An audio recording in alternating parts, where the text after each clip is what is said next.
Okay, so the way we do this is like a show and tell. We're showing off our recent mushroom finds from the greater New Jersey area.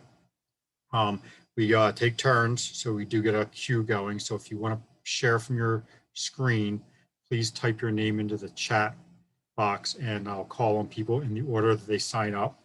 I also have emails from some people that I can show. We take 5 to 10 minutes per person and show off, roughly 5 fungal species and either offer IDs or request help with IDs on that. So that's pretty much how we do this. So it's a study group of current fungal taxonomy, what we're seeing out there. I did have a couple of quick announcements to go over. I don't know, I wasn't here when you guys were talking before the first 5 minutes. This may have been announced already, but Jim Richards, our newsletter editor, is stepping down as the newsletter editor. And he is looking for somebody that he can mentor over, the next few months to try to teach somebody new about doing the newsletter. So if anyone is interested in that, we're definitely looking for some participants in that area. I just sent out an email a little while ago. I just found out about this today about a lecture tomorrow night. Rachel Sweeney, who is I'm not familiar with her, but she is a Hidnum specialist, and she's doing a 6 p.m. event tomorrow with one of the Canadian clubs, Newfoundland Labrador Club, I believe it is. So that's 6 o'clock tomorrow. I just sent out the link. You do have to sign up for it. So there's not a link directly in there. You have to follow the link and then sign up for their, within that club's stuff. But it is free, and they asked that we send it out to, to all of our members. I can tell you something about her because I just spent a week with her. She's a 5th-year graduate student with Brandon Matheny studying the Hidnum chanterelle clade. And they were collecting up here all week. But anyway, she's quite an interesting young woman. Oh, great.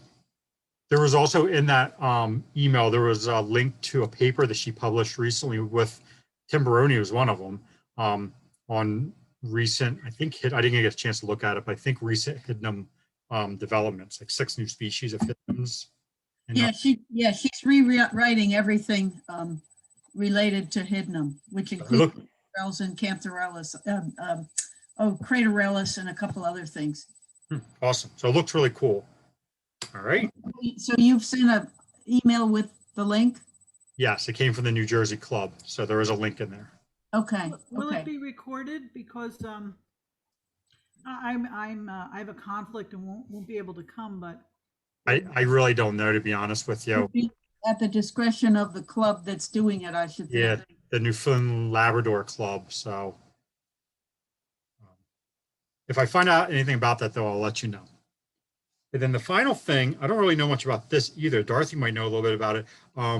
The NEMF conference, there was an update on some dates, and I was told to let people know by December 3rd and 4th. So the NEMF is a New England Mycological Federation, right? So am I saying that right? Northeastern. I'm sorry, I don't know what I said. Northeastern Mycological Federation. And normally they have a big foray every summer that many of us attend, many of the people in this group, often attended by, upwards of 200 people. Didn't happen last year or this year because of obvious reasons, but they are doing something this December, an online thing on the 3rd and the 4th. I don't know much about it beyond that, except that they're saying save the date, and it's going to be some kind of online thing. Right. Rick Vanderpool is president of NEMF right now, and he's very busy with the Fundus Rare 10 for the East Coast. And actually this virtual event was going to take place this month at the end of the month. Then I heard it got moved to November. Now it's the beginning of December. It will cost $25, but it will be 2 days of lots of interesting talks and information. And they're even looking for vendors and other people to, to be involved. So I guess more will come out on that. If you're interested in I'll put my email and I can forward you the link. Great, thank you. I guess December, the beginning of December sounds like a pretty good date too. I think a lot of us will be ready to get back into more virtual stuff by then. You know, at this time of the year, most of us want to be outside, except for on Tuesday nights. So anyway, we're ready to get started. Derek, you said you would like to share something. Would you like to go first? Sure.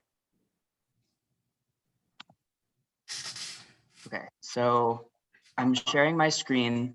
This is something that I found yesterday, and I had never seen it before. And I thought it was interesting because you could really see it lactating a lot with this, what I assume is a white latex. And I took it home and did a spore print, and it looks white. And you could also see that where it was sitting on the tin foil, it started to turn brown. So from a little bit of research, what I was able to deduce is that I think it's genus Lactifluus, but I couldn't get any further than that. Corrigus. Yeah,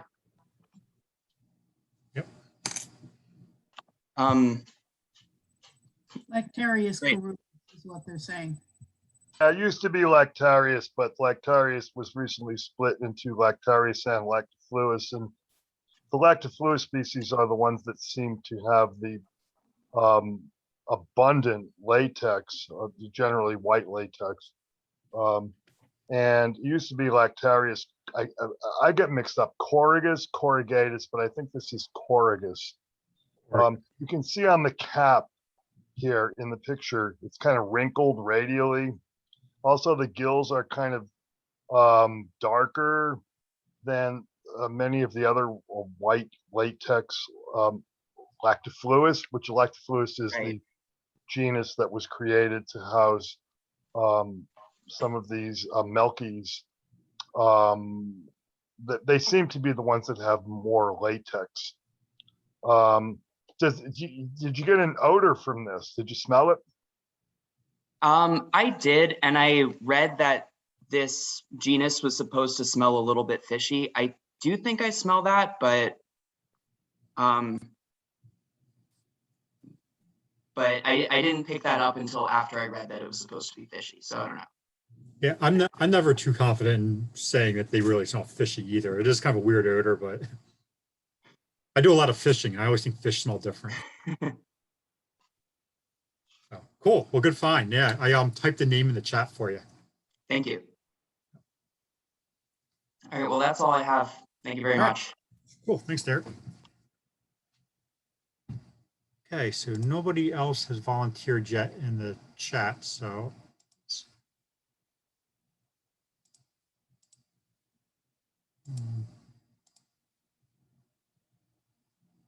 So I'm going to share my screen.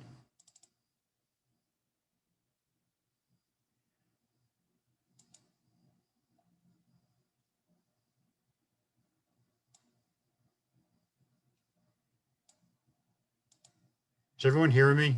You got very quiet. I hear you. Okay, good.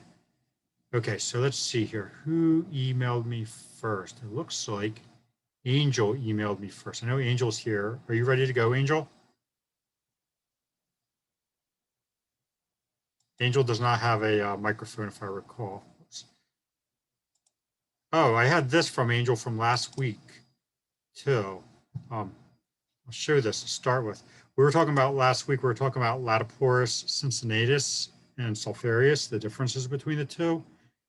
And we were saying how sulphurius grows usually like on trunks like this, but it has the yellow pore surface, where cincinnatus tends to grow on the ground or on the buttress roots. It has the white pore surface and tends to be really rosette. But we were talking about how there's like this, sometimes cincinnatus seems to grow on trunks like this and not quite like a rosette.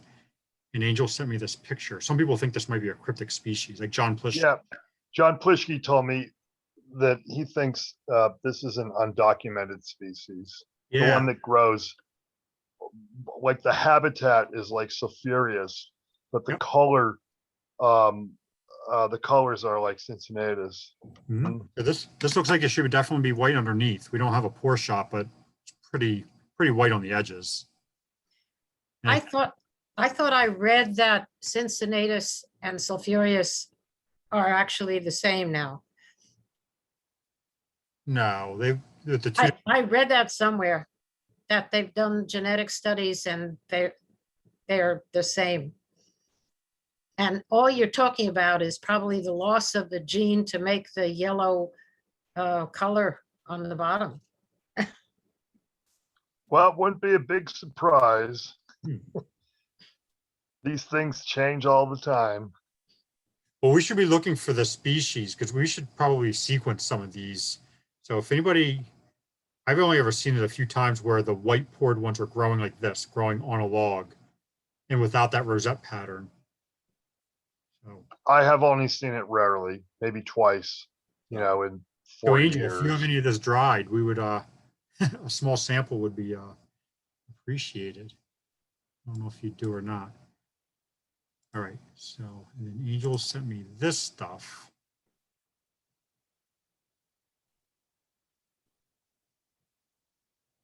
So are you with us, Angel? No, you don't have a mic, but you should have the, He's typing into the chat. oh, I can't see the chat. That's right. Yeah. Yeah, she's here. Okay. So Angel says. It's a he. He? It's Okay. a he. Oh, I'm sorry.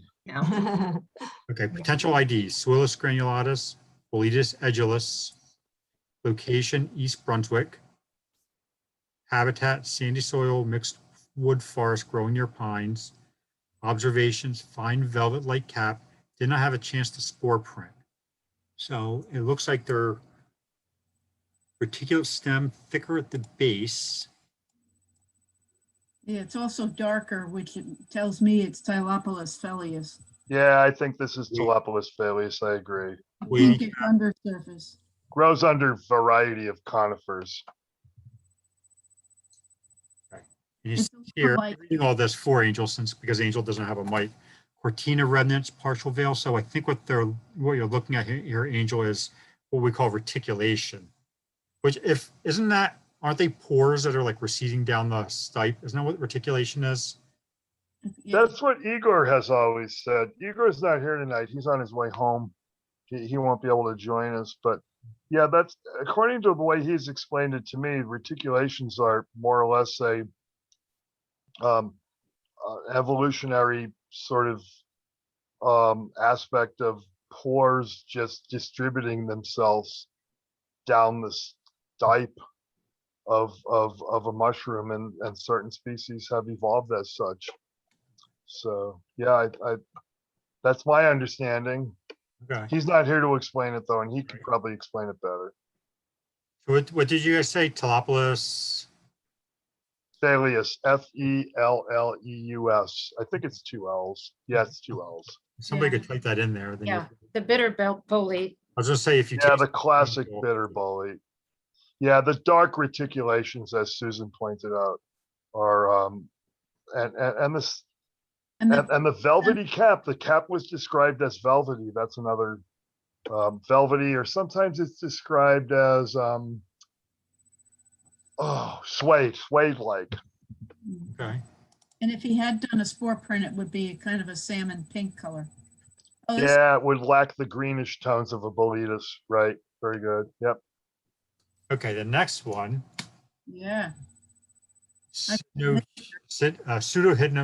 gelatinosum from Stokes Forest. So near a small pond growing on dead wood in a mixed wood forest, lots of hemlock, birch, and oak. The most noticeable feature was the way it felt. It seemed as if it was made of gelatin with a bouncy and elastic, very tiny hairs along the margin. So noticeable teeth underneath. Yeah, yeah. I mean, small clusters on dead wood and translucent tongue kidney shape. So yeah, this is This is a correct identification. That's That's I it. have a word for that. This is an European name. Our American species is waiting for its own name. Oh, yeah, that's probably, Have you Alan talked to, Rockefeller told me. have you spoken with Elsa Valinga about this? Because she did a study on this a few years ago. I sent her material, but I have never heard anything about any results. No, Alan Rockefeller told me these few months when I posted a wonderful specimen. I took a good photo, and then he said, nope, that's an European name. And I said, okay, this is the American version of whatever name that is.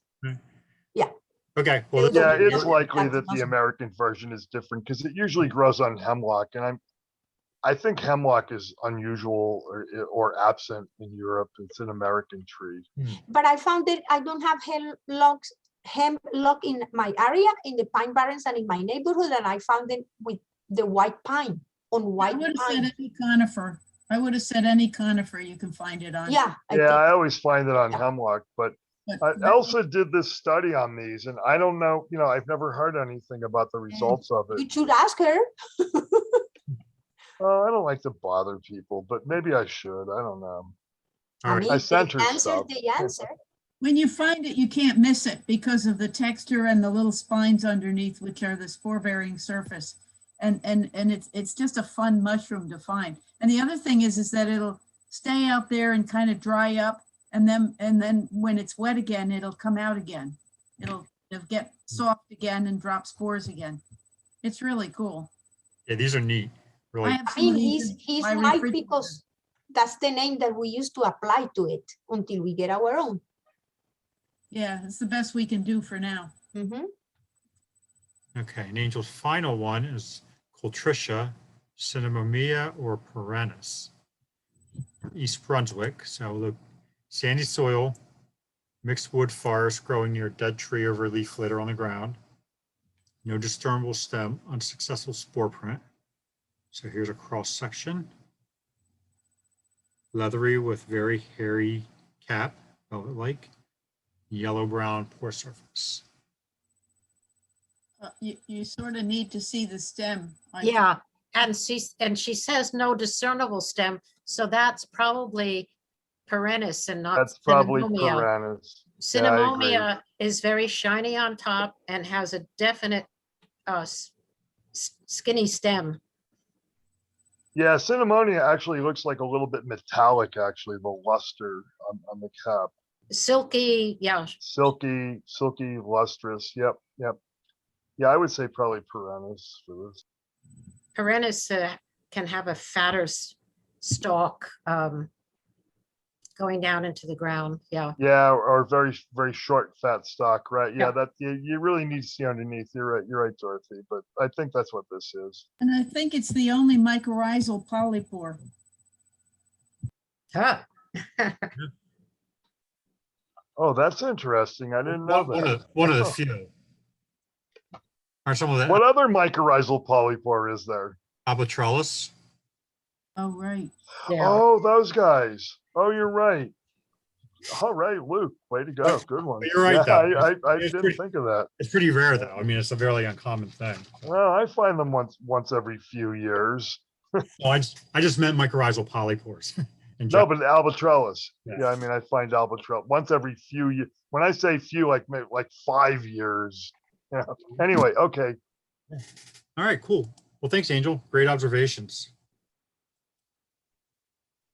So it looks like, Dave, you got some Cape Cod stuff here, huh? You want to pick 5 of these, and then if we have time, we can come back? Well, the first 6 represent 6 different sections of Amanita. Why don't we go through them real quick? Okay, let's do them.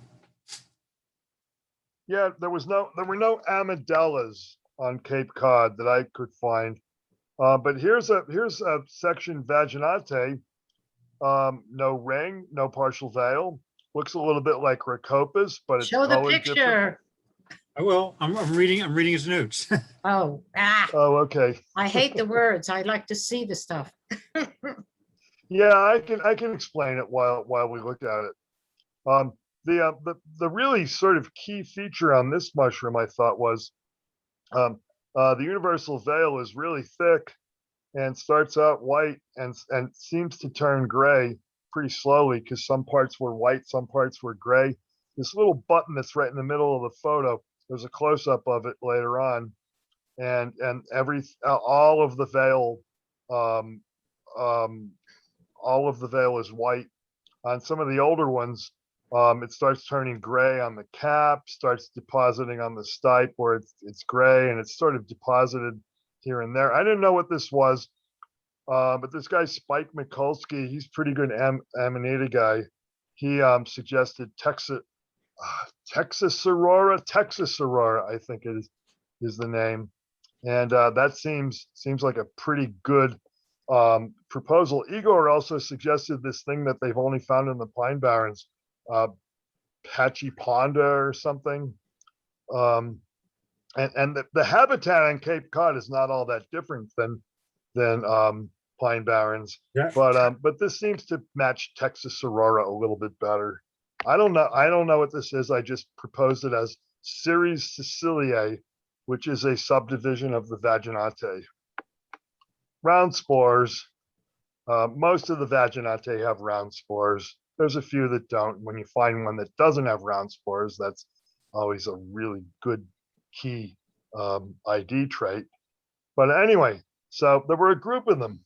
One group, that's all I found. 4 square yards. There were a bunch of them in 4 square.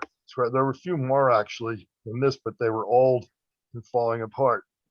So that was a pretty cool thing to find.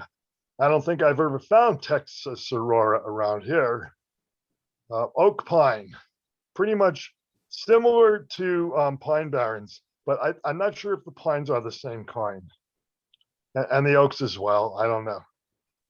Okay, so the next Amanita is gonna be, and that one was in section Vaginate. This next one is in section Lepidella, the classic version of section Lepidella, as per Boss.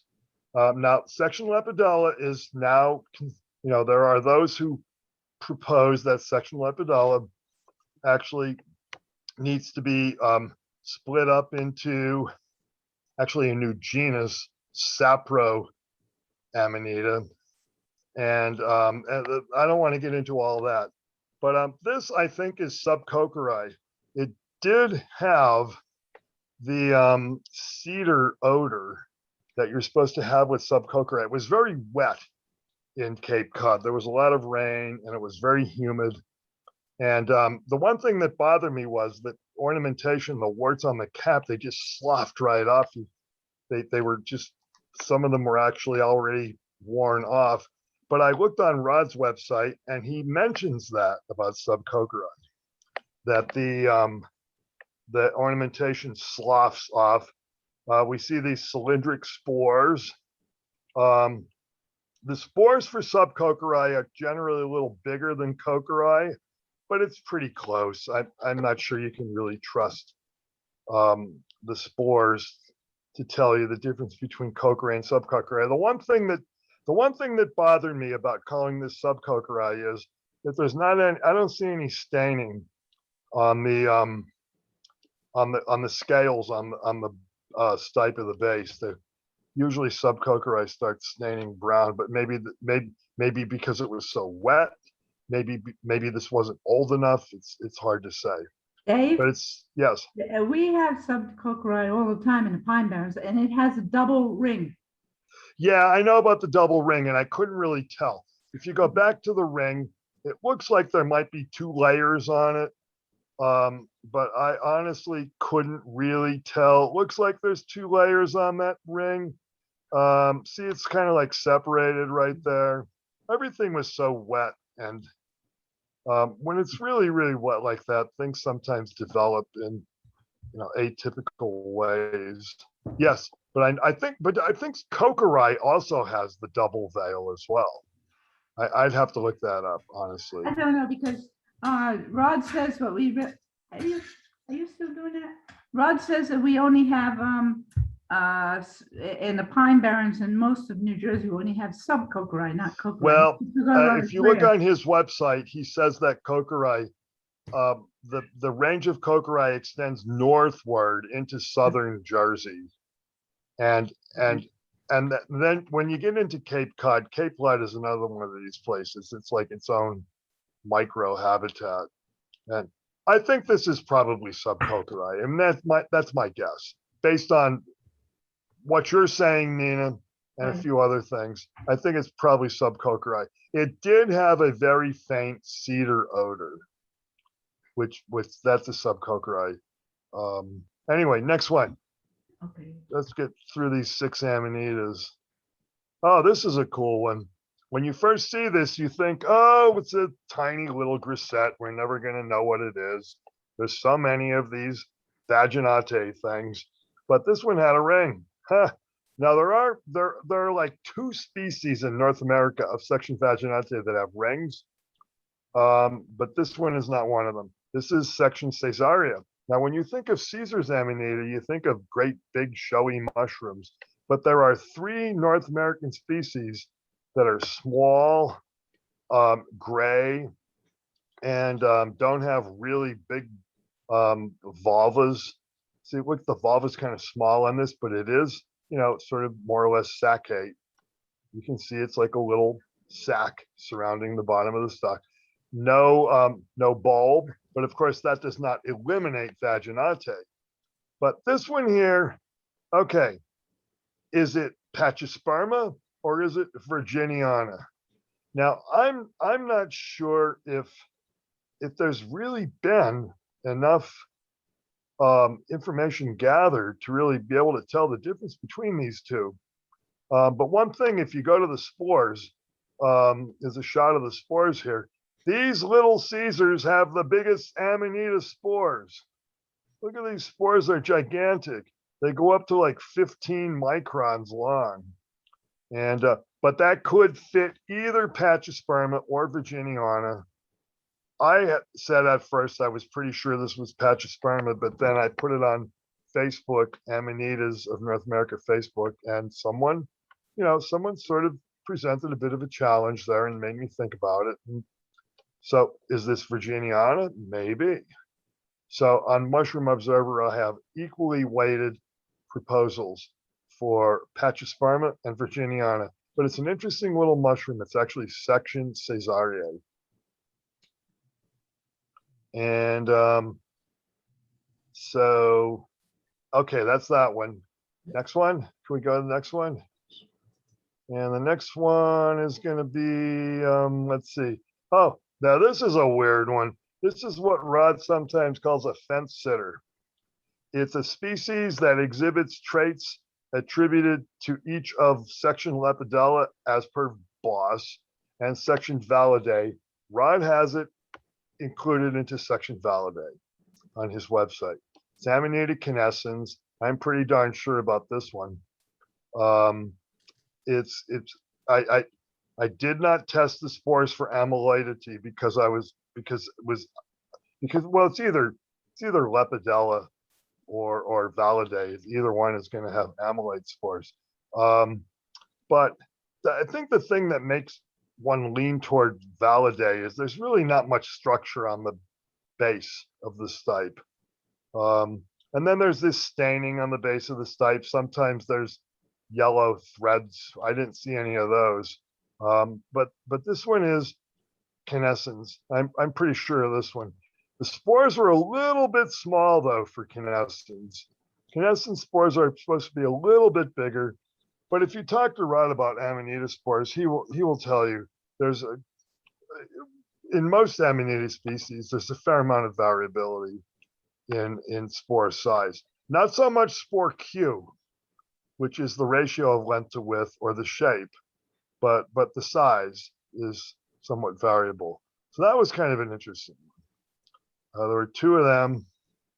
See the warts on the cap. The warts look like Lepidella warts, really, but that one is currently placed in section Validae. And what do we have next? I think there's the next one. Oh, so it's a destroying angel. What's the species? I don't know. I dried it out. Linus Kuzma is currently accepting well-preserved specimens representing section Phallidae. He's taken upon himself to maybe try to straighten out this section, especially the white ones, which are the destroying angels. Straighten this out and get, get good correlation between species names and morphology and DNA. So I preserved this one. It was not in the best of condition. I hope he's able to get some sort of data from it, but I preserved it and I'll send it to him. An interesting thing here, see the little like hole in the cap? That area of the cap was sort of like partially gelatinized.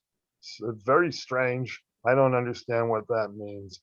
Also, for those of you who think that if there's something eating a mushroom, then that means it must be edible, then here is a very good counterexample.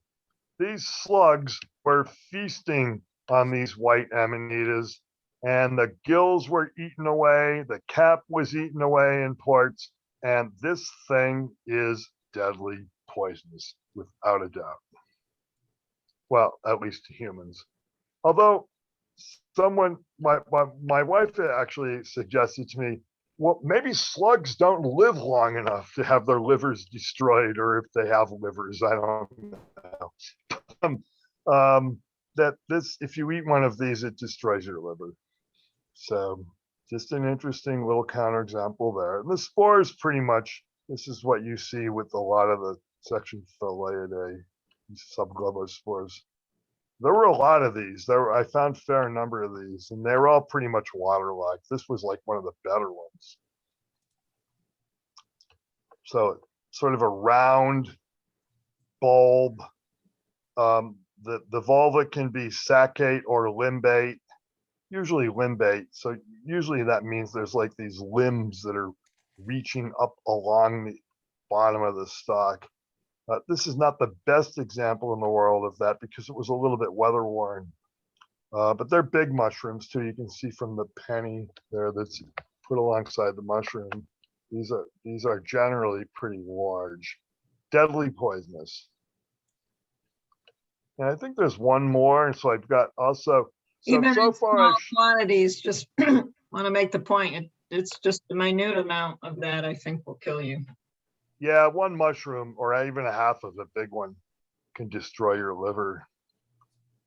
So I thought this might be Amanita albocreata. Now this represents section Amanita.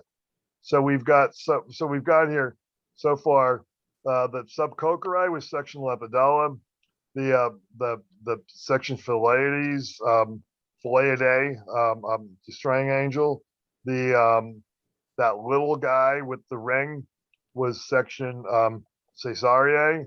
Then we had section Vaginate, that first one that I shown. They were pretty big actually for section Vaginate. And the Canescens was section Validae. And then this one is clearly section Amanita. But is it albocreation?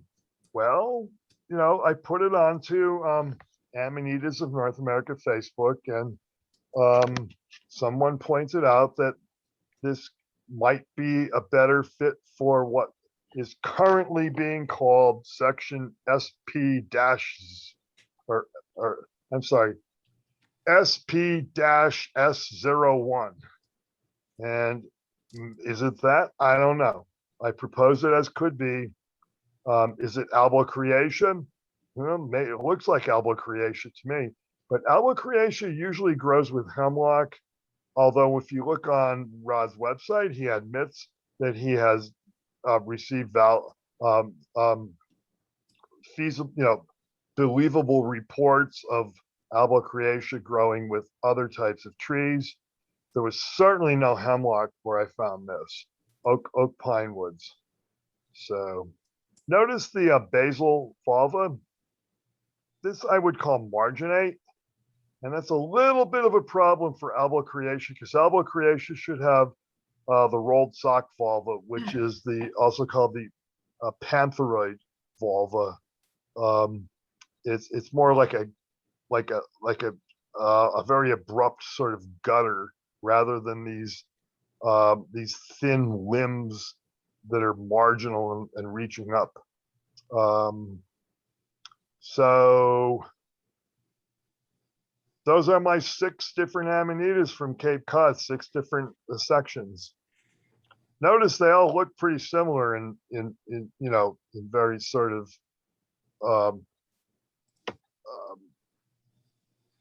um, well, until you get into the details, they're all white amanitas, basically pale amanitas.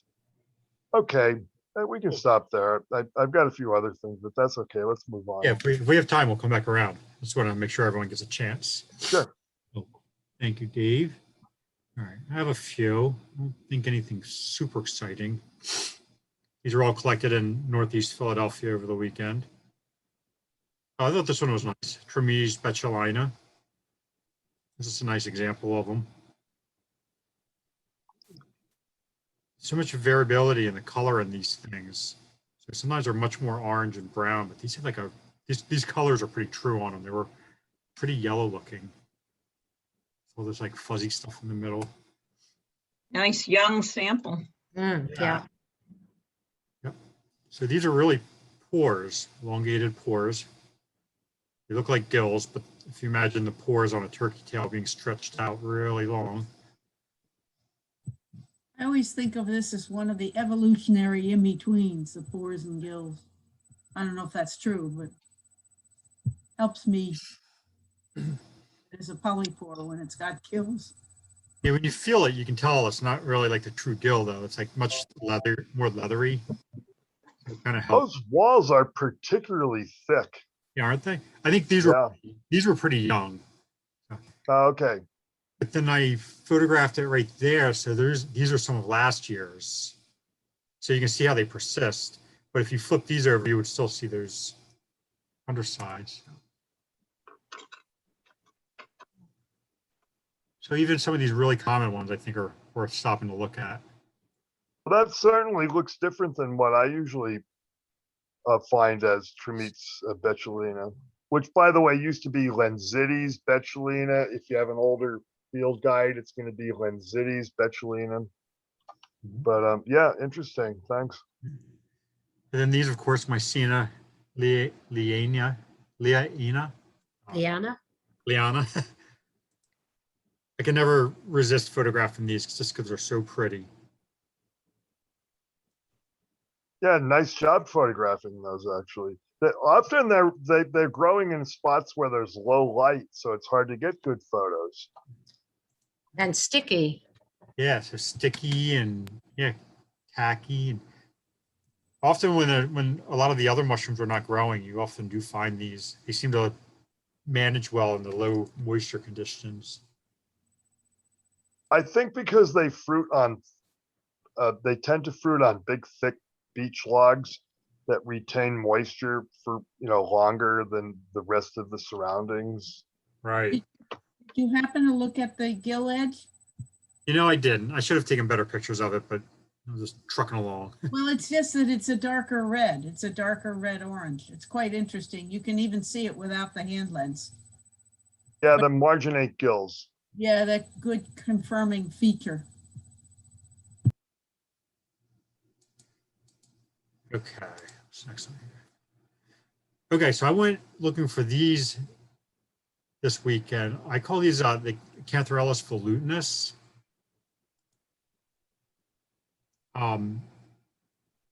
These are a little bit washed out, but these I always usually find them earlier in the year in June. I did collect some this past June. I've collected them for a few years and done some microscopy on them, and finally John Plischke gave me this name, volutinus, over the winter. And this one was really mature. See how big it is? It's actually like 3 fingers wide, which is about a little better than 2 inches on my hand, which is pretty big for these. It's about as big as they get, as big as I've ever seen them. But they tend to have this like peachy color on the underside.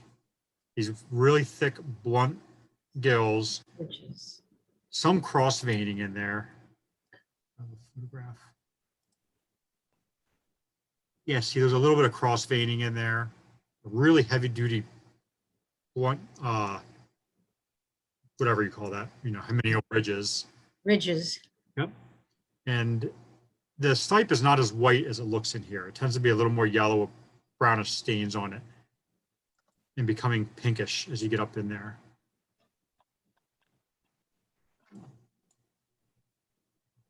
And how do you tell that from the, is it Cinnaberinus or the other one? Well, Cinnaberinus tends to be really bright orange color. There are some other ones around like Phasmatus, which I've been seeing pop up, but they're more white underneath. And then there's another. I'm sorry. I'm not sure who asked the question, but I think they might mean Cibarius. Oh, Sabarius. Oh, okay.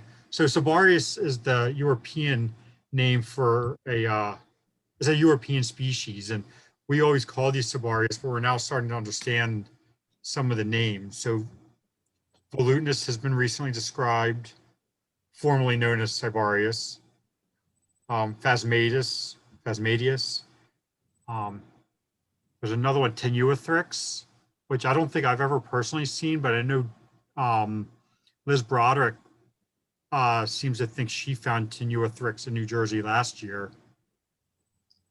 or maybe 2 years ago. I remember seeing pictures of it. It was pretty convincing what she had. And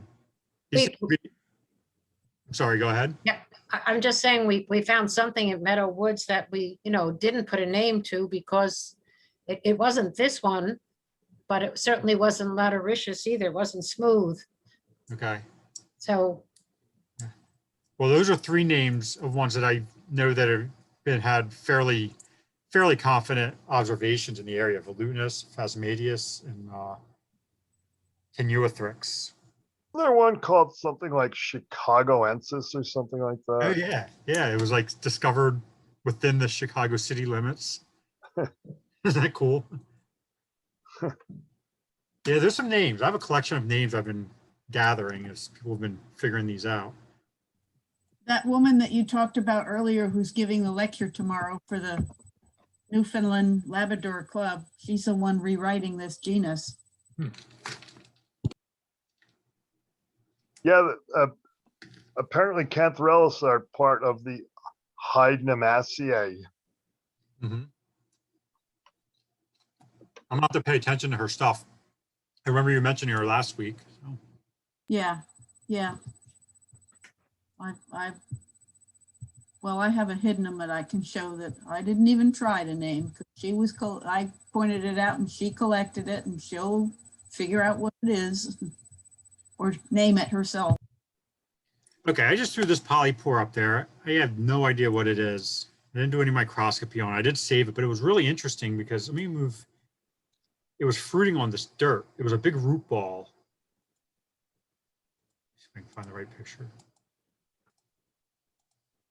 No.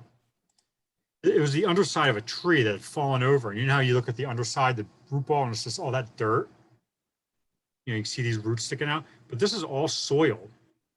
And there was all this poroid fungus that was like fruiting right on the dirt, not connected to any wood that I could see. I'm sure it must have been connected to the roots through the dirt. But I mean, clearly. oh, poroid. Yeah. I did save it. I have some at home. But I mean, like, see that? Like I could just crumble that up in my hand and it would just fall apart, cluster, just straight dirt. Sorry. That's dirt that we're looking at in that one. Yep, that's all dirt. That's not wood at all. Okay. The fruiting body.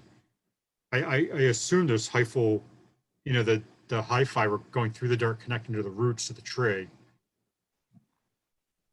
But it seemed a little odd that it was growing just on the dirt like that. So I figure I'd show it. If anybody has any ideas on it. It's going to need some microscopy, I suppose. Anything else? Oh, so I posted this. I went back to look at this stuff. This is a Metroloidea that we think is probably undescribed. I showed this last month in July. This is the beginning of July. I think taken on July 3rd. This is what they looked like then when they were really fresh. So they're hydnoid underneath. So they have teeth. and they have this really intense smell of cinnamon. And Tom Bigelow found some at the same time up in New York City, which isn't really that far from me. And he had them sequenced, and he said he thinks it's an undescribed species. So I went back to look at them after they've been there for 6 weeks, and this is what they look like now. I just thought, so, because I find these in the middle of the winter sometimes, and they still have that smell. I just wanted to see what they would look like after 6 weeks. And Did you try the one Arawakensi?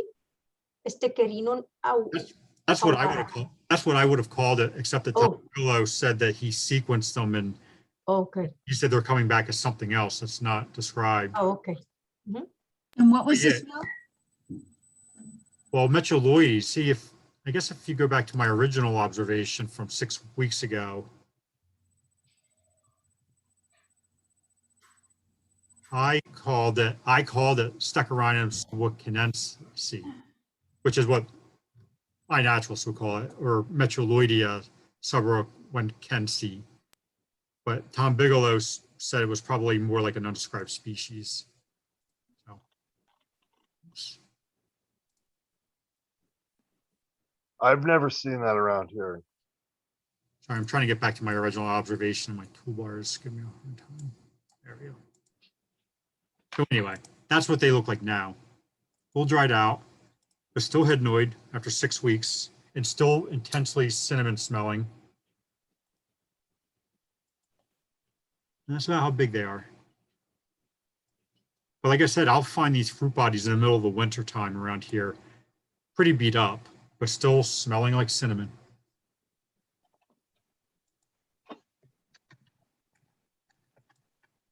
All right, so those are my 5. It looks like Susan's next.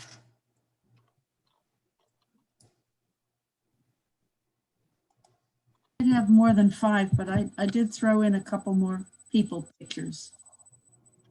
So this, I was very excited to find. This picture should be oranger. The camera didn't read it right.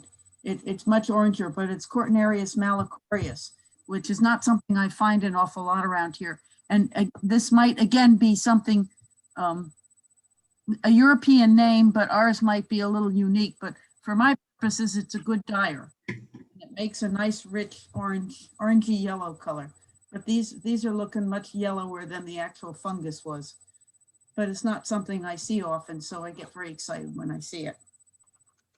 I've used the European species, and I've used what's here side by side, and they dye much the same, just maybe not as intense a color in the proportion of 1 to 1.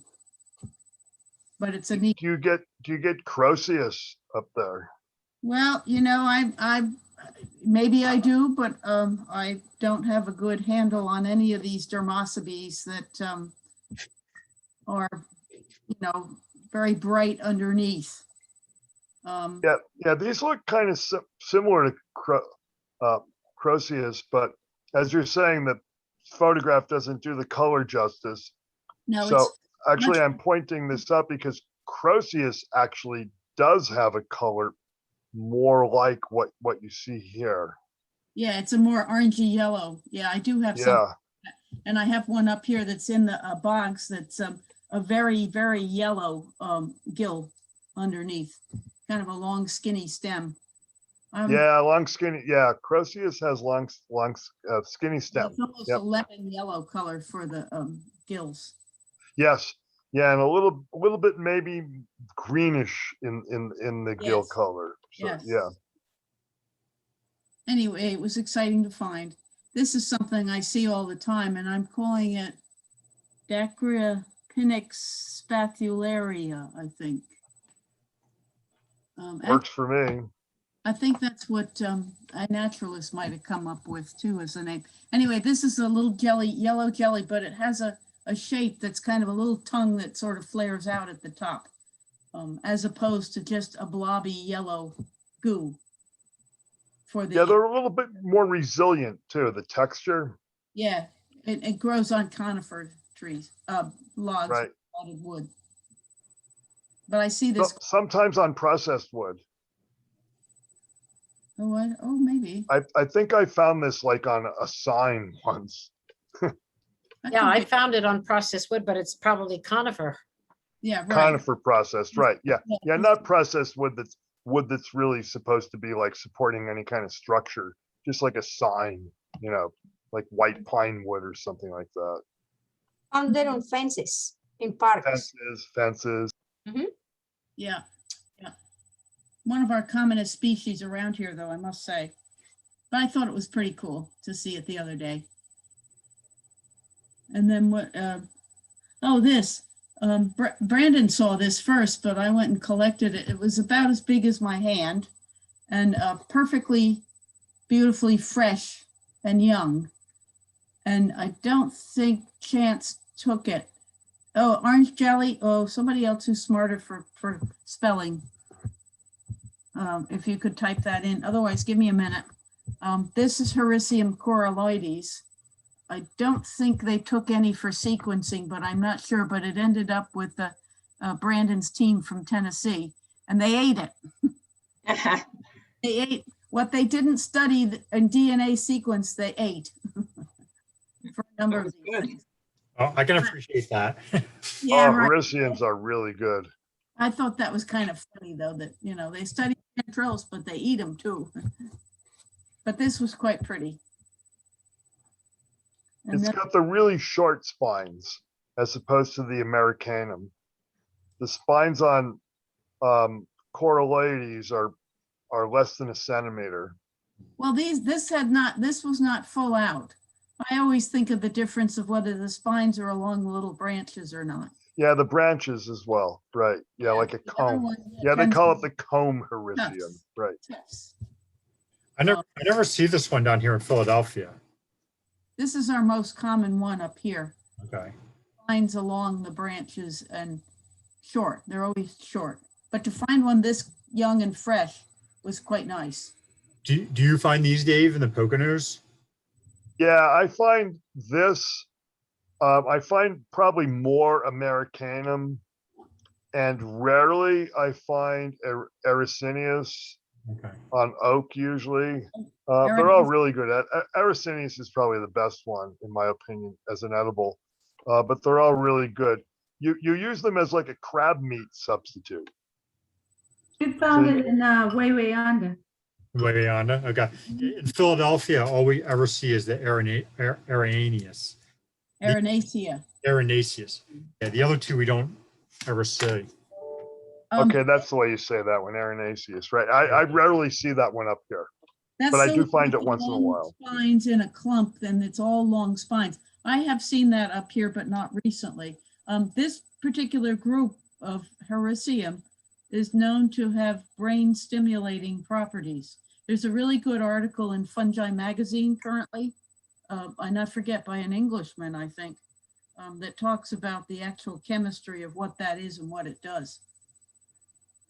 But even Tina Eller would tell you about this. She's taking this herself to help improve memory and cognitive function.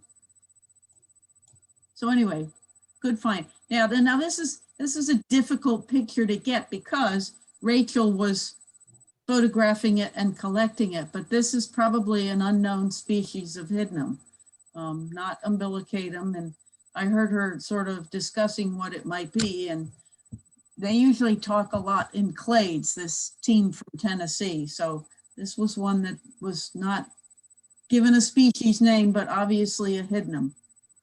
So it was kind of exciting. Got the brown staining, the reddish brown staining. Yeah, it could be. Yeah. Yeah, you can see on the one here. I mean, I don't know what it is. I'm not going to propose a name for this, but that is a trait that's useful for the hydnum. Yeah. But it was kind of fun for me on this particular trail, we found 3 different things in the clade she was interested in rewriting. And the first one wasn't like this at all. Yeah, there was a study on hydnum like 5 years ago, but I guess they only got so far on that. And there's still a lot of things that are not well enough understood. No. I mean, I find hydnum all the time that I don't know what it is. No. Dorothy, are you sure that's the correct spelling for the genus on that? I thought it was Dacryopinix. Is that something that's also gotten a new genus name? Oh, I don't know. I was looking it up on my phone to get the spelling. Okay, well, I'll look at what I have. Anyway, one of the graduate students, Chance, a kid from Montana, he's studying the Russula clade. So this is that all of them had tackle boxes. They didn't carry baskets at all, backpacks and tripods and big cameras mostly. But this is Chance's collecting box. And of course, Russulas are like a little bit too big for tackle boxes, but and one looks like, oh, it's a Rhosides caparata, or now Cortinarius caparata. I don't think that was a Russula, but anyway, he has it there. So this was pretty good for him because we have a lot of different Russulas. But I just thought it was a pretty shot, but also interesting how they always collect in these little boxes. And then, okay, so Linus Kudzma came over from Maine 6 hours on Friday and Saturday to join us because he has been studying Inosopes. So he was very excited that Brandon was this close. That's Brandon on the right, Brandon Matheny from University of Tennessee, doctor of mycology and head of the lab there. And then Linus is a member in New Jersey who lives in Annandale, but has a place in Kennebunk, Maine that he tries to stay at in the summer. So they came over and had a good time talking Inosopes and other stuff. And apparently Linus does a lot of the DNA sequencing and also the photographing for himself. But if he gets good photographs of things, Brandon will use them. So it was kind of fun to sort of be the fly on the wall following these two guys, because these were all my sites that I took them to. And we found a lot of the stuff that they wanted to look at. And here is Linus photographing those little black teeny weeny mushrooms under the camera. But, and there they are. I don't even want to try and pronounce this, but Taquinammosa. Anyway, it's an Inosope that's very fuzzy, very black, with kind of a reddish cast to the gills underneath and fuzzy black on the stem. This is one of the few Inosopes that can be recognized by sight. And I would have said we had this in New Jersey. Yeah. Before. I think so, yeah. We find it in Philly. Yeah, okay. That's Oh, good. you find that one in Philly? Yep. And I've only ever seen it in the Adirondacks. Nope, I've seen it, well, outside of Philly, like Bucks County and Montgomery County. Right. Yeah, I was out for a minute. This is this Taquana blah blah blah Moses thing, right? Yes, It's got like yes. too many syllables to remember. It's It's pronounced. very dark. I know we found it one on an Eastern Penn foray. Yeah, and they're about, they can grow up to about 3 or 4 inches tall. But, you know, the fact that you can see them, we put it on this moss here to be able to photograph so you can see the contrast of the thing, because otherwise it's very camouflaged on the forest floor. But we actually found it in 2 different places on this trip. So that was very exciting for Brandon to have good collections of this. The type I asked him was from northern Michigan. So, you know, to have Adirondack material was very important to him. Yeah, Dorothy, did we find this when we were helping with Eastern Penn that one year? Because I forget. Yes. Yeah. I forgot. Yeah. yeah, it's called Taquameninensis. Yeah, good for you. Good for you. And it's named after the fall. There's falls in Michigan, like the Taquameninin Falls. Yeah. And I forget who described it, but he told me. But part of his being up here was to try and find some of the Peck species of Inosopes, which apparently Peck, Charles Horton Peck, who was the New York State botanist about 100 years ago, described 55 species of Inosopes in New York State. So Brandon was quite wanting to see if he could find any of them to have New York material too. He's trying to rewrite the monograph of Inosope in North America. Anyway, it's fun to hang out with these guys. They absolutely exhausted me. Absolutely exhausted me. But also the temperature was average 85 every day. Oh, awesome. Thanks, Susan. Mhm. Hey, Marcel.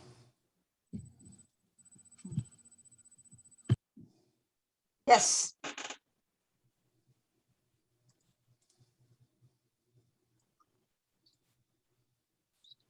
All right. Okay, so we went to Chestnut Branch and we I lost my camera. So after we finished identifying what we could, we went back to look for the camera again.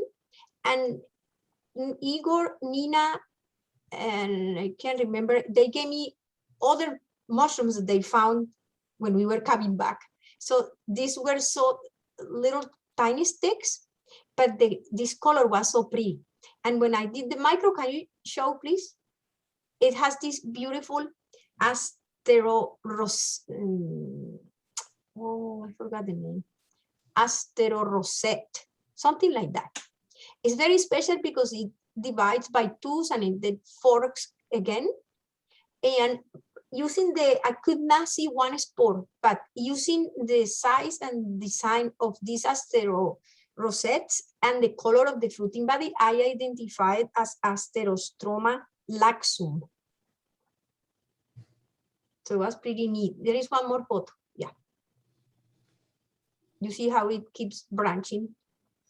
Mm-hmm. And these crusts are very hard to see the basidia because they are behind this tangle of this type of hypha. Okay. Yeah. Okay. I only did 2 photos. Yeah. To identify the special type of hypha. Okay. And at the table, somebody brought a big polypore that was staining, and it has like I don't have this is what I have of it, and that I took it home. I didn't have a camera to take a photo at the table, so I took this at home with my other camera. So it's just a little portion of it. It shows the surface. This is the pore surface, and you can see that it stains. If you could touch it, it's spongy and squishy and watery, and it stains your fingers. So I did the micro of it, and I found the spores, and I found I did a transversal cut. You see, it's kind of marbled inside, and it also stains.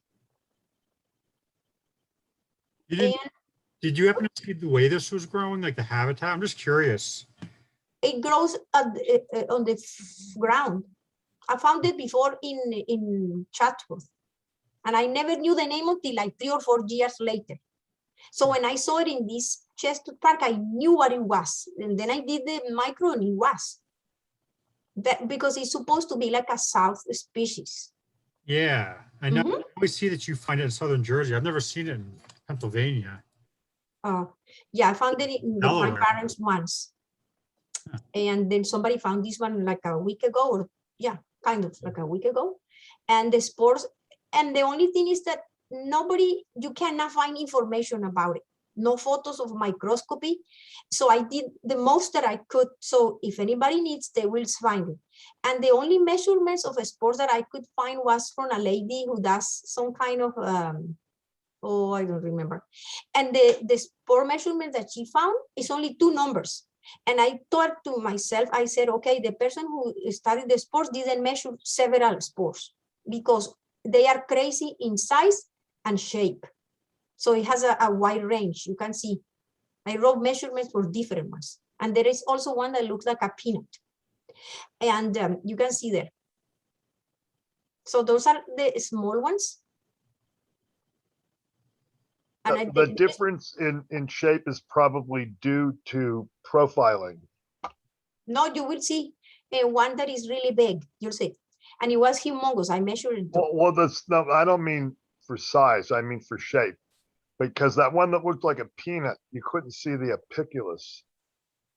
I didn't show the one in the shape of a peanut.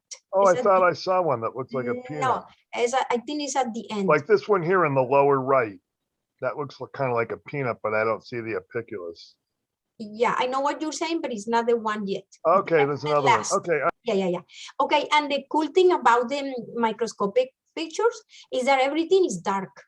The basidia is dark. It has something like gloeocystidia, which you see in there is golden brown, and everything else is brownish and like granulate.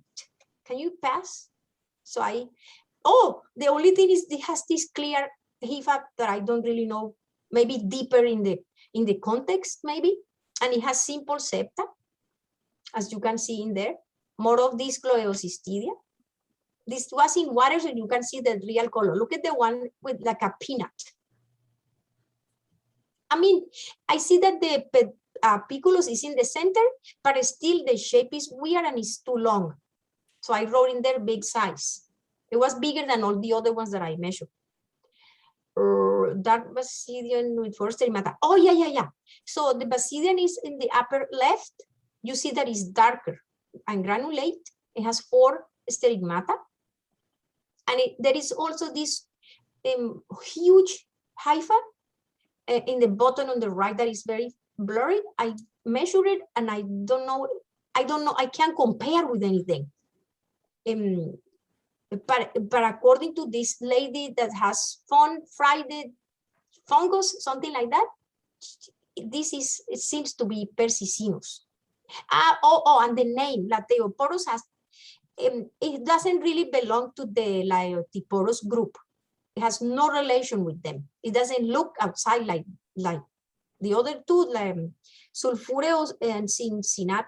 It doesn't look like that. So it is waiting for its own name. so it needs a new genus? I think so, yeah.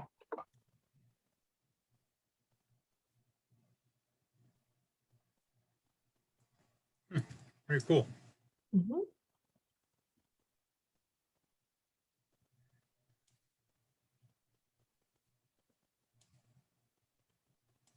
All right.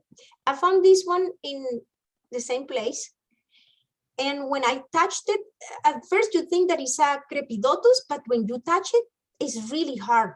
It's really firm. So then I suspected that it was not Crepidotus. Nina told me that it could be the Hohenbuehelia, and effectively it was. And the micro is the most gorgeous thing you will see.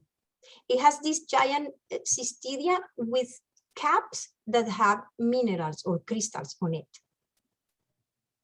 So this is a 100x magnification. It's very numerous, you can see that. And you can vaguely see the cap that I mean. The end of the thing is like a separate part. I'll show you with more details. Like the top of an acorn. Okay, you can see better like that. It has double walls, or thick walls, I should say, thick walls. And there is a cap at the tip.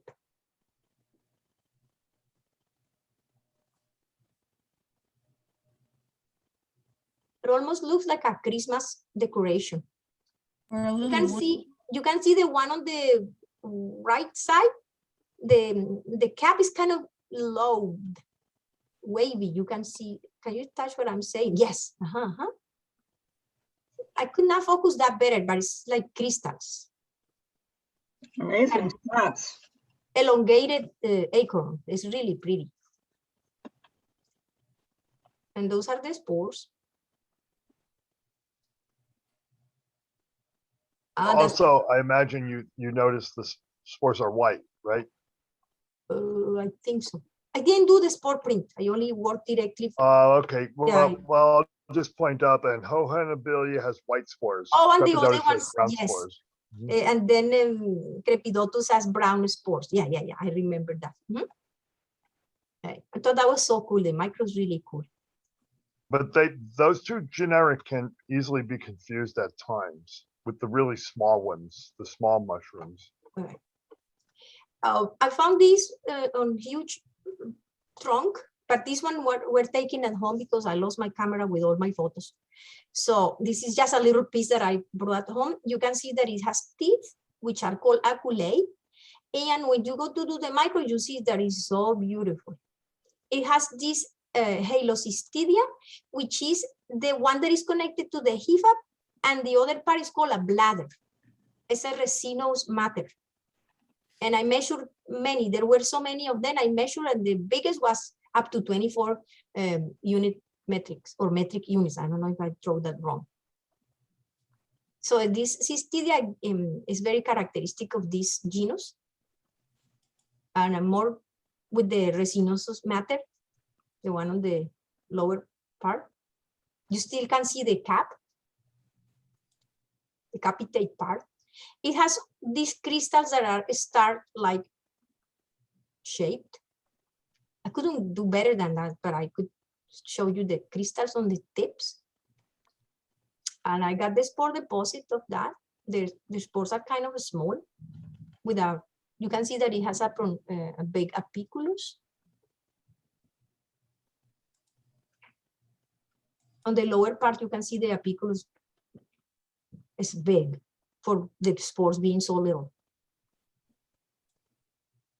And more crystals. And at the tip of the aculate, there are only at the tip of the aculate, there is finger-like cystidia with some, with a lot of crystals.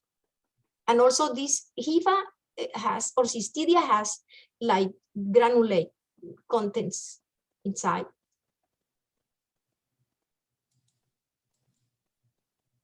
And so this is a 100x photo of several teeth. And you can see how many of these star-like crystals they have that make it look like that.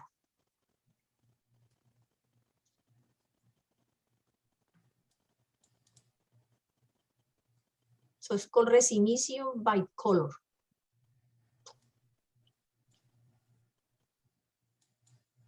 And this one was also found there on a big tree. And when you see this thing in front of your eyes, you cannot believe it. My photo is not that great, but it's like cordons made out of HIFA and that cross in all directions. And it looks like embroidery. It's really pretty. So when the cordons cross in all directions, they leave some spaces, like they make holes. You can see them there. So the basidia grows in different directions because it's growing on these crazy cordons that go in any direction. And there is another one, Trechispora orfelebiella, that is close, but this one doesn't turn red with KOH. So I explained with this photo that the cordons are made out of palisades of HIFA with clamps, and you see the spaces that they leave when they're crossing and connecting.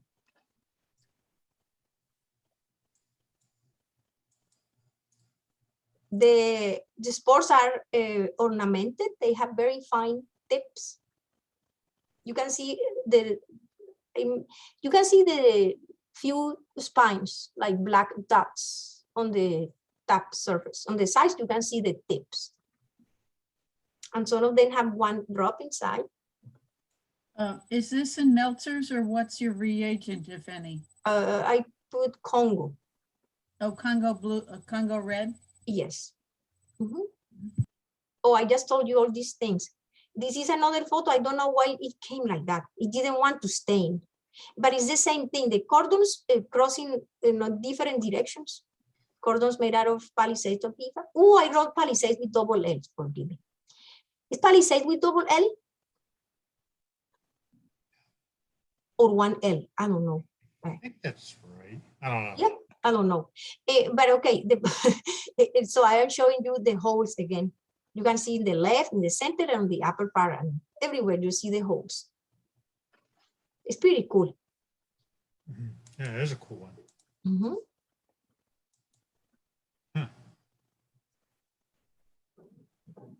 Neat. Yep. Thank you. Great. Thanks, Marisol. Right.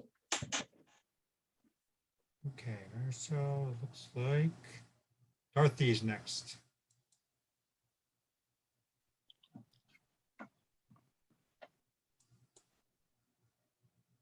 Actually, this should be the last picture of that group.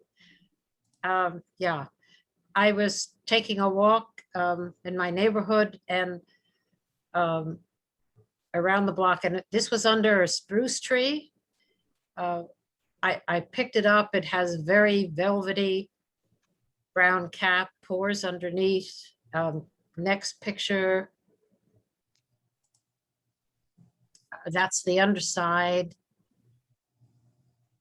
It would bruise dark, and it could. I was hoping it could be Phaeolus schweinitzii, which is the dyer's mushroom, but there's also a lookalike called Onia tomentosa. And I sent these pictures to Susan just to help me. The other thing I did in that first picture, the other way now, the first one you showed. There we go. The next day, I took some KOH and put it on some of the underside. And if it were Onia, since that's in the Hymenocetaceae, should have gone black, and it didn't. So I'm hoping that this is the dyer's polypore, and I sliced it and dried it in a food dehydrator, and maybe we will use it for dyeing wool. The other pictures in the next email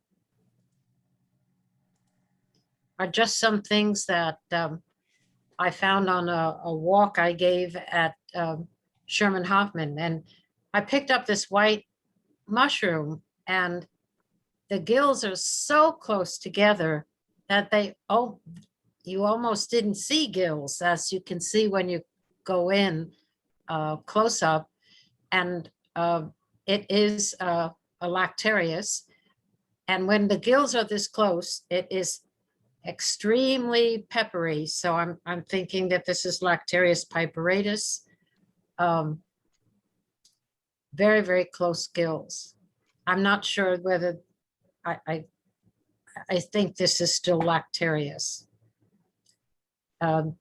Next picture. Piperatus is in lactifluous now.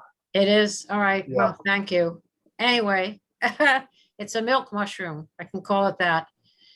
On the walk I gave, there was a young boy, and again, the younger you are, the closer to the ground. I think you can spot things in the dark woods, but this was growing on a log. He had picked it, given it to me. The top was kind of tan, not the usual shiny black, but I think it was old. But when I sliced through it, and I apologize, this is a very quick photo, not quite sharp. This is Camerops. It's an asco, and it's called the dog nose fungus. And so all these glistening things are actually perithecia. This is actually now upside down. Here's the part that's connected to the wood. So it's Camerops petersii, and it's a fun thing. I have never found it at Sherman Hoffman before, so I was thankful for this young boy with his good eyes. And I think that was it. Oh, this one picture, oops. If we can zoom in, those are the teeth of Hydnellum spongiosipes. So that was Nice Pretty- photo of that, yeah. that's pretty cool, I thought. Mhm. And the next picture shows the specimen. This is a good dye mushroom that gives you nice teal blues and greens too, Susan. Yeah, yeah. Depending on sort of how you treat it and also how old it is. Yeah, I wish I had that up here. It's one of the best dyers for that family of the tealy Yeah. blue colors. These are not that big. Maybe they're oh, inch and a half, 2 inches across, but I saved them for you. And I think that's it. Great. Thank you, Dorothy. That's a neat picture of the spines, the teeth under. Okay, Penny. You are up. Okay, so these were from the Adirondacks, and that's an old one. Maybe you can go forward a little more. Is your So there's another Penny. older one. Penny? Is your microphone turned all the way up? Oh, maybe I can turn it up more.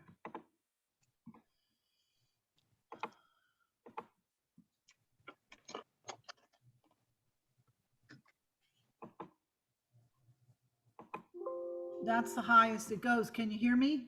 Okay, yeah, you're there. Okay. That's another old one. Can you go to the next picture? Okay, so I don't really know what this fungus is, but I was trying to use the boletes of Eastern North America to help me, and I needed to decide whether the stipe was reticulated or not. So in this picture and in the next picture of the, is that reticulate or no, it's not? No, I would say not. I would So what would you call that? I would Steph? call it Boletus subvolutipes, which, That's what I was trying to decide between. yeah, I would call it subvolutipes. The stem looks a little kind of textured, but not really reticulate. The other thing is it turned blue even when you sort of looked at it, wherever you touch it. Right, right. The next picture, Yeah. And that red at the bottom of the stem.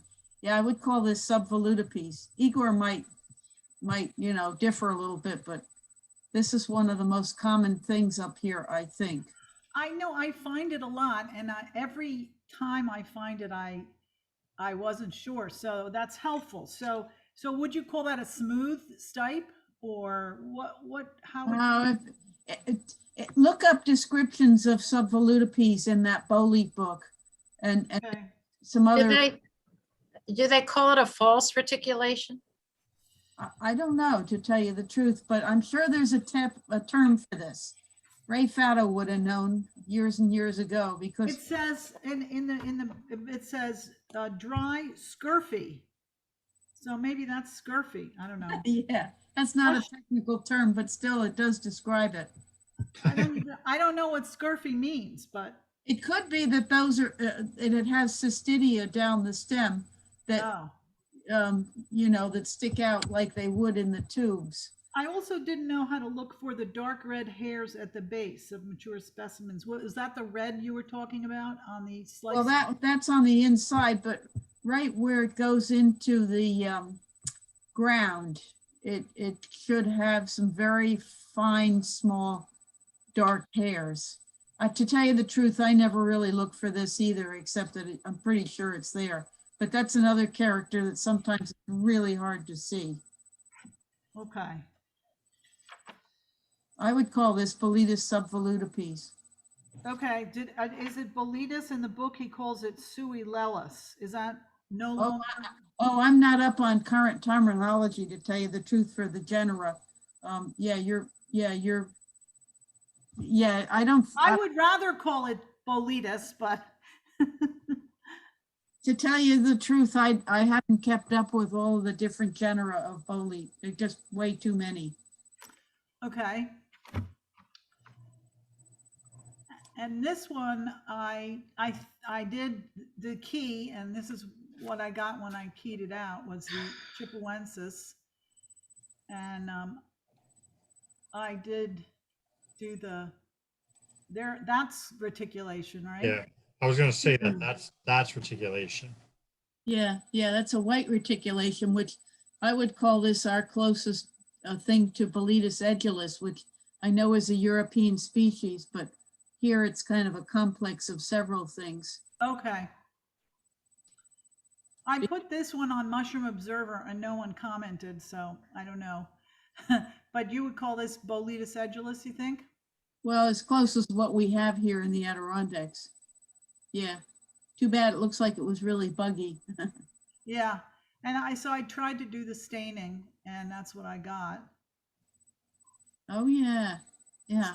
So I'll check for Boletus edulis and see if that. is the Being a same. little old, you can sort of tell it's a little old, partly because it's opened out all the way, but also because the bugs are fully in through the whole thing. So some of the characters might not be as prominent as you'd like. Okay, Yeah. That color's pretty true for the white reticulation, the kind of soft brown on the top, and the yellowing of the pores for a kind of yellowish spore print. okay. I've seen the Chippewaensis, but that's the Canadians are much more familiar with that. I'd have to really look at that Okay. description of that to see how it's different. It might be one of the ones that's in the complex of Boletus edulis here.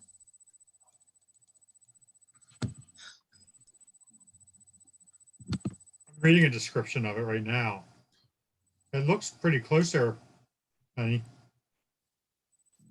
Closer to, Chippewa, no, the description is matching up with your, with the chip. I mean, yeah, I mean, I tried to do the key and that's what it came, but who knows?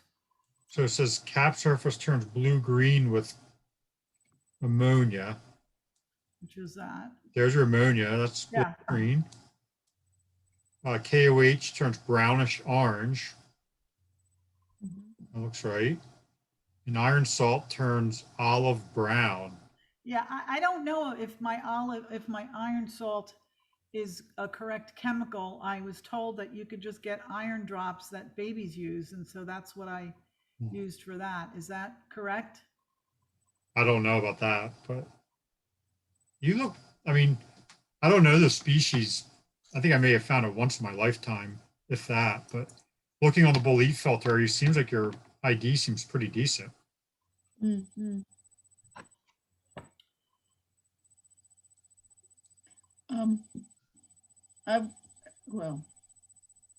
I would say the Chippewaensis is probably a northern species, but then you are north here, so that's quite possible. And so now my next one is a hericium. And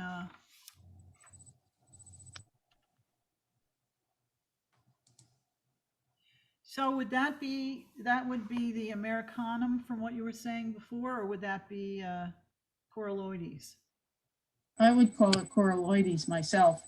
Dave, Okay. asleep. What's that? Dave has fallen asleep. Oh. It was on beach. Yeah. You see how lines are short and they go down the branches? Oh, I see. And so the Americanum, they're what, a little longer and they're not on the branches? I think they tuft at the end. I'd have to really look at that. There's like 4 names for 3 species. And for a long while, they were sort of backwards in the field guides. And Well, that's what happened when I tried to figure these out, is that my field guides had all different, yeah, they had me going in circles. yeah. This looks right for Coralloides. Okay. Because I'm looking at pictures of Americanum too, and that's pretty distinct. Is Okay. that the one with the tufts on the end? Yes, it's still branches, but they're like big, shaggy tufts on the end. Yeah, yep, that's the way you call it. Okay. Great. Well, that's helpful. Did you eat it? Yes, I did. We did. Yeah, We did eat it. And, it is good eating it. And I'm much smarter because we did. Yeah, right. Yeah. Yeah, for one day, you're much smarter. One day I'm much smarter. Yeah. Yeah. Okay, Lila. What? Neil Albatross? Hello.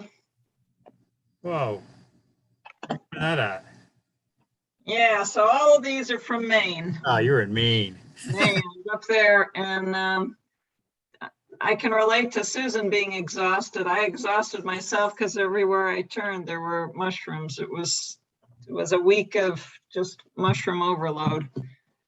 Yeah.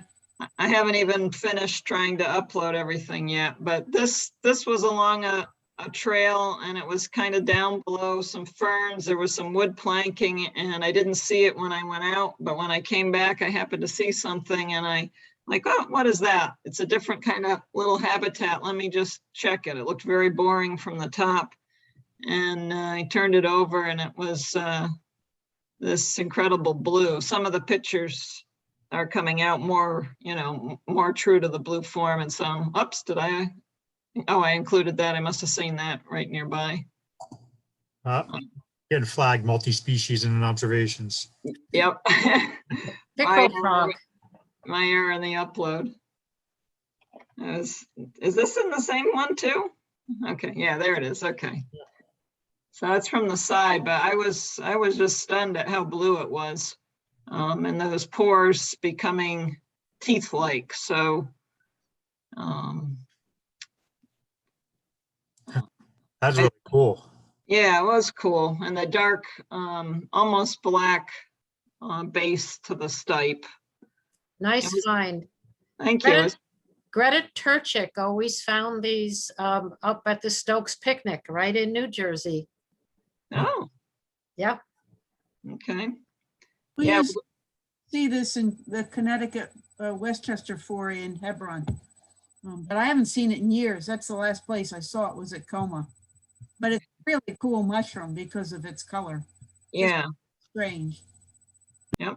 So that was a really neat surprise. I'll have to go back and edit my posting there.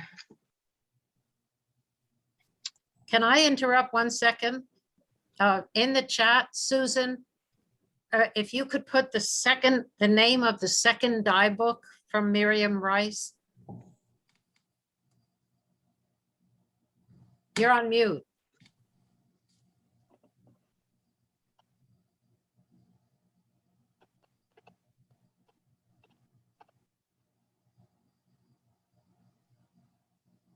Sorry, Lila.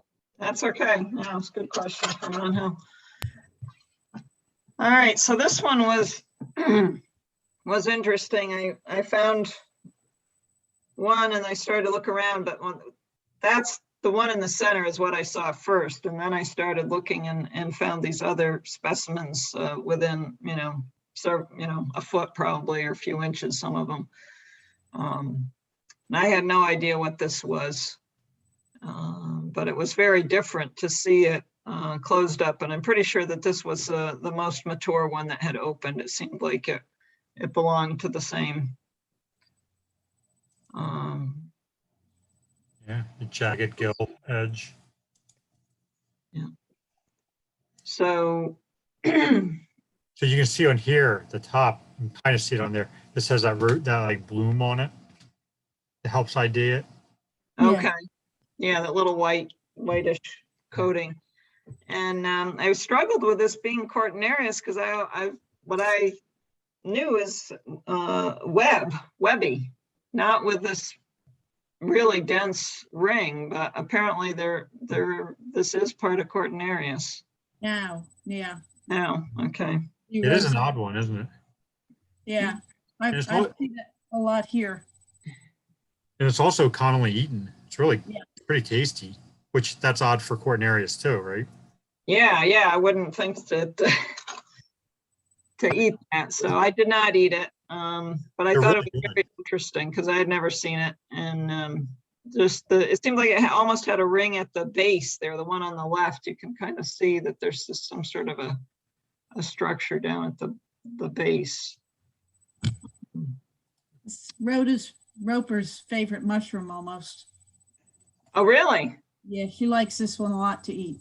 Okay. This, the Cortinarius name also.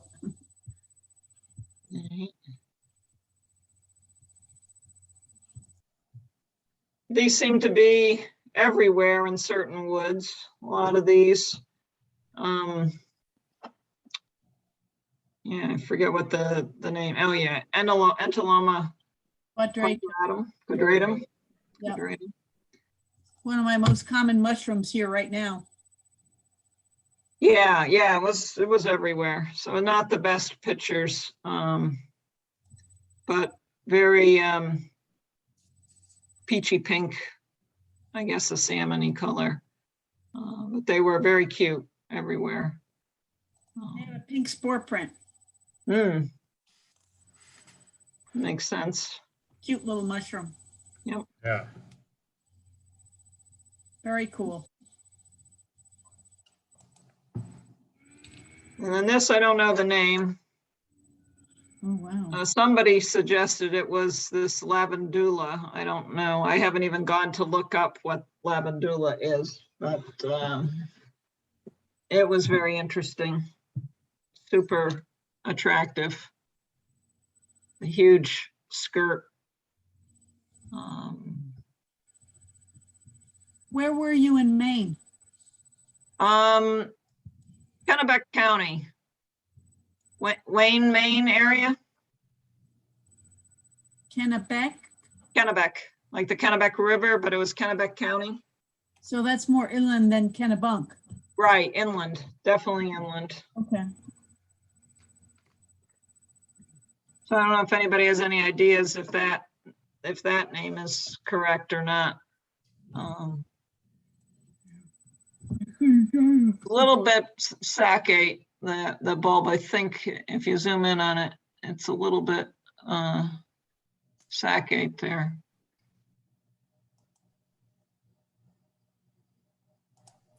I don't know. I don't know either. Have to ask Somebody wake Dave up. Igor. Yeah. Dave. He's out. And this was interesting, growing on the end of a log. I think it was probably a pine or hemlock log. Quite purple, doesn't really show up as well as I would like in the photo. And then gilled underneath. We saw this Bayosporus something or other. Oh, cripe. The team from Tennessee picked this. You see those lavender tight little gills? It's very thin, right? It's really super thin. Yep. Bayosporus something. Right, Myria something. I found this once, and it's in Gary Linkoff's Audubon Society Field Guide. All right, I'll look in there. I haven't looked in that. Probably an old name, but it'll get you, cross-referenced. Okay. All right. Seems like it had this white rhizomorphs coming out of the base of it there too, or something. Little white hairs off the stipe. But yeah, it was very interesting. I just Googled it. Bayospora myriadophylla. Oh, cripe. I'll have to type it in. I think that's what it is. All right, thank you. Place to start. Okay, great. It was definitely had the purple tones from the top, and then it was even, more so beautiful from the bottom. Yeah, it's really, it's really cool. Mm-hmm. These funny spellings I'm not very good at.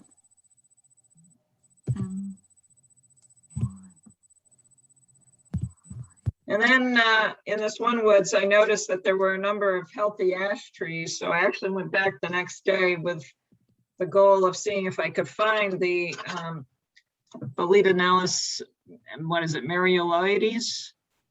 And sure enough, I think I searched 4 trees and I found this mushroom under 2 different trees. So I have 2 different observations of it. And I just love the compound pore structure of this. They were not very picturesque specimens, but there were a good number of them. They're all kind of beat up. Several of them were right immediately adjacent to the trail. And this was under ash, right? Under an ash, yep. Yeah, Greg Mueller's saying this is going to become a rare fungus because the ash trees are dying with the emerald ash borer. Right, yeah. And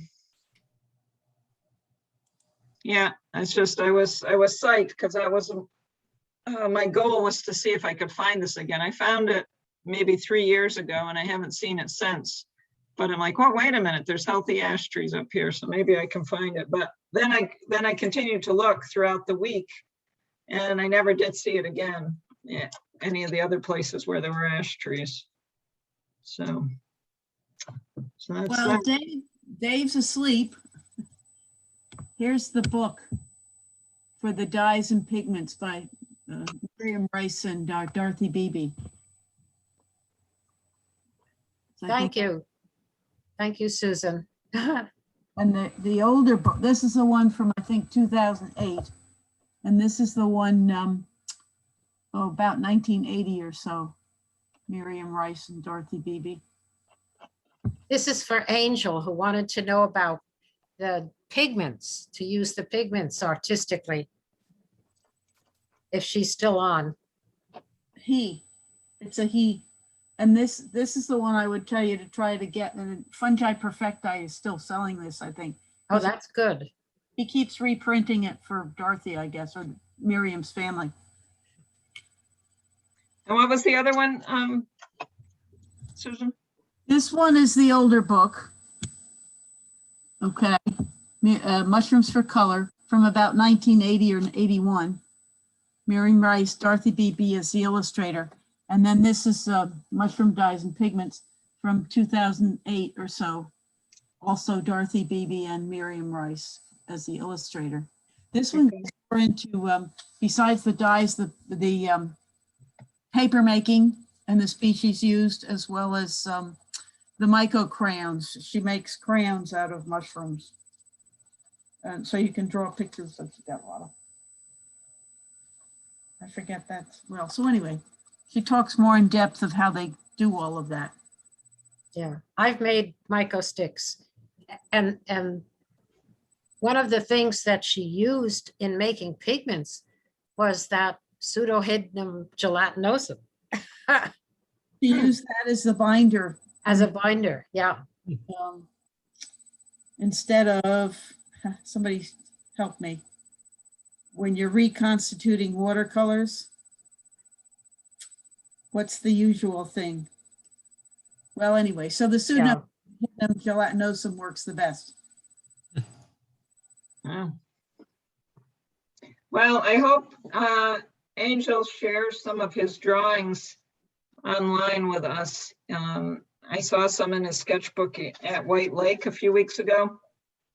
Outstanding, just outstanding. And these were ones that he had done of his finds right that afternoon, you know, from noon to 2 o'clock or whatever. And they were just amazing. So I guess he wants to color them now with actual pigments made from mushrooms, which would be fantastic. To use them as a watercolor paint? Or as a pencil kind of a thing. Another book. Something. Yeah.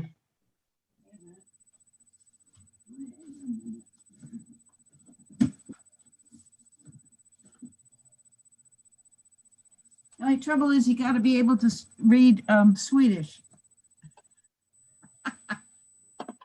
This is Lisa Johansson. She specializes in using mushrooms for painting. Okay. He might be interested in that too. Yeah. So like I said, you got to be able to read Swedish. But you know what? The Latin names of the mushrooms are the same. She's been an attendee of the Fungi Fiber Symposium for years. So, you know, there's Dorothy's Pycnoporus cinnaberinus paper. Mm-hmm. We have to wake up Dave. So, well, Brian has a question here. Yeah. They're asking, is there a protocol as to disturbing a mushroom or not disturbing a mushroom in order to photograph it? If it might be rare or singular in the landscape, might it be better to take whatever photo one can and leave the mushroom in place undisturbed? That is Brian's question. So one thing, if you really don't want to disturb it, I've been seeing, it's kind of cool, is people taking little mirrors, like a mirror from like a makeup kit, and setting it underneath of the mushroom and photographing the underside that way. Because I get it. I sometimes, when I only find one single mushroom, don't want to rip it up, especially if I'm not going to do anything with it other than take a quick picture and then throw it back down. So that's kind of a neat way to do it with the mirror. But it is important to see that whatever the spore bearing surface is. That's what I mean. If you put the mirror underneath of it Yeah, yeah. and catch the underside of it. But also how deep he wants to go in the knowledge of the mushrooms. You know Yeah, what I mean? that's We that's a pick good- them not because you know what I mean? We pick them to study them. So how else can you study them? And sometimes I don't pick the whole thing. I just get a little slice. I don't need more than that. I just need a little piece and then I take that home, you know? Yeah. And it would also depend on the mushroom too. Like, so if it's like an Yeah. Amanita, you have to dig it up. Yeah. Otherwise, you're not going to really get anywhere with it. But like Marisol was saying, if it's like a polypore or a crust, you can just take a little snippet of it. And also, I don't know if he knows that if the mushroom is already there, the spores are probably already spread. So it is not wrong to pick them up. Right. Agreed. Yeah. Yeah, people don't realize that if you do pick a mushroom, it's like picking an apple on a tree, and what you're not seeing is the tree. You're not seeing the hyphae that might be in the log or in the ground. And the mushroom is we call it a fruiting body because it's just a structure for reproduction. So, and I get calls from poison control all the time, and if people just photograph the top, you wouldn't be able to even have a clue as to identifying it. So Yeah, and also sometimes you want to know if the gills are free or if they're attached, and you can't tell that unless you really look at the mushroom. And that little orange thing Lila showed, you wouldn't know that's a pink spore print unless you did take the spore print, which, Right. I mean, you can, put it on a piece of paper with the stem through a little hole, but you need to pick the mushroom to do that. Otherwise, you might think it's an orange spore print and it's not. The other thing is by picking it, you're much more likely to experience the texture, the color, the feel, the slime, see details down at the bottom, which might be important. You get a better overall feel for what the thing is.